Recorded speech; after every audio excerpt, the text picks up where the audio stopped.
Hello and welcome to wealth frontline. कैसे हैं आप सब? और आज 9 फरवरी 2024 मार्केट ने बहुत ज़्यादा डिसअपॉइंट किया। अच्छा खासा पोर्टफोलियो था, अच्छा खासा डीमैट अकाउंट में प्रॉफिट नज़र आ रहा था और काफ़ी कुछ जो मार्जिन्स थे, जो रिटर्न्स थे, काफ़ी डाउन हो गए। बिल्कुल डीमैट अकाउंट ओपन करने का मन नहीं कर रहा था और मुझे लगता है कि ये जो स्टॉक्स आपकी स्क्रीन पे नज़र आ रहे हैं, इनमें से कुछ स्टॉक्स तो सभी इन्वेस्टर्स के पोर्टफोलियो में होंगे और ख़ासकर PFC, GMDC, GSFC, RFC, IREDA, HDFC, NBCC, हुडको, ये शेयर्स बजट के बाद लोगों ने इनको और बाई किया और जनवरी में ऑलरेडी करेक्शन था तो लोगों ने वहाँ पे भी ऐड ऑन किया इनको। और अब देखा गया है, जो पिछले 3-4 दिनों में जो देखा जा रहा है मार्केट का सेंटीमेंट बहुत ज़्यादा बियरिश हो गया है और मुझे लग रहा है आने वाले हफ्ते में भी बियरिश रहेगा। अब क्यों ऐसा है दिक्कत? There might be many reason. हो सकता है कि कंपनी की कुछ इन कंपनी की कुछ इनसाइडर स्टोरी हो, या कंपनी के कुछ क्वार्टरली रिजल्ट्स गड़बड़ हों, या बहुत ज़्यादा रिटर्न दे दिए हैं, या किसी तरीके का कोई हो सकता है कि कुछ ऑपरेटर्स मिलके कुछ स्पेकुलेशन या टैक्टिस किए हुए हैं जिससे कारण इस एक तरीके का नेगेटिव सेंटीमेंट बन गया मार्केट का।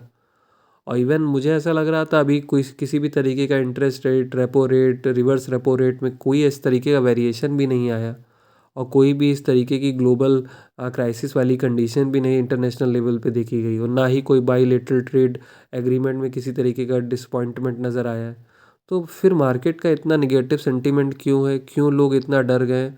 और हो सकता है कि प्रॉफिट बुकिंग लगातार इन 2 महीनों में लोग करके, जो भी रीज़न है, बट इनमें से इरेडा ने तो बहुत ज़्यादा डिसअपॉइंट किया। क्योंकि इरेडा में क्या दिक्कत हो गई कि लगातार 5% का सर्किट लग रहा है और 2 से 3 दिन में लगातार ये 5% सर्किट लगने के कारण क्या है कि अब बायर्स तो हमको मिल नहीं रहे और मिल भी रहे होंगे तो पता नहीं चल पा रहे हैं कि कौन बायर्स है। इवन जिनके पास शेयर्स है वो सेल भी नहीं कर पा रहे हैं।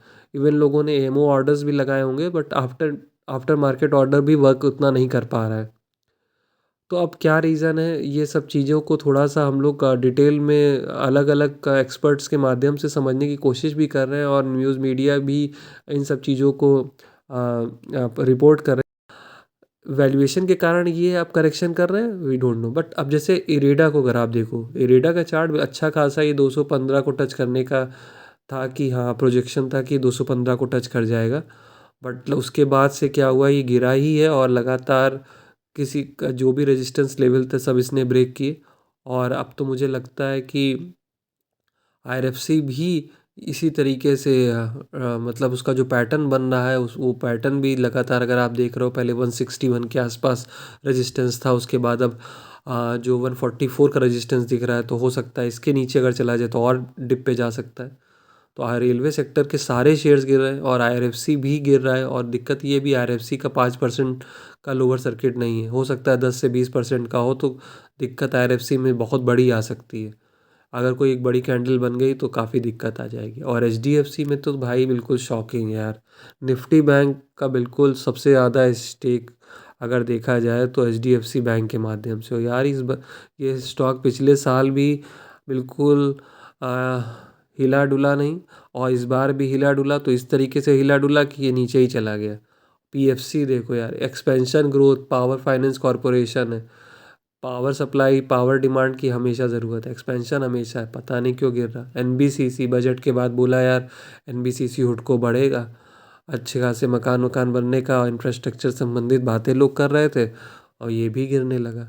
और अच्छा खासा हुडको शेयर है, हुडको की भी वही कंडीशन। अब जीएसएफसी सोचा था बजट के बाद फर्टिलाइज़र कंपनीज में अच्छा खासा ग्रोथ मिलेगा, एग्रीकल्चर सेक्टर में ग्रोथ होगा, ये भी गिरने लगा।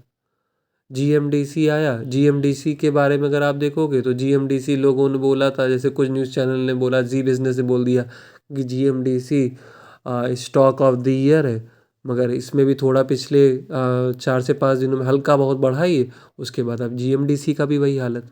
तो क्या है सेंटीमेंट है मार्केट का, क्या करेक्शन है, समझना बहुत डिफिकल्ट है।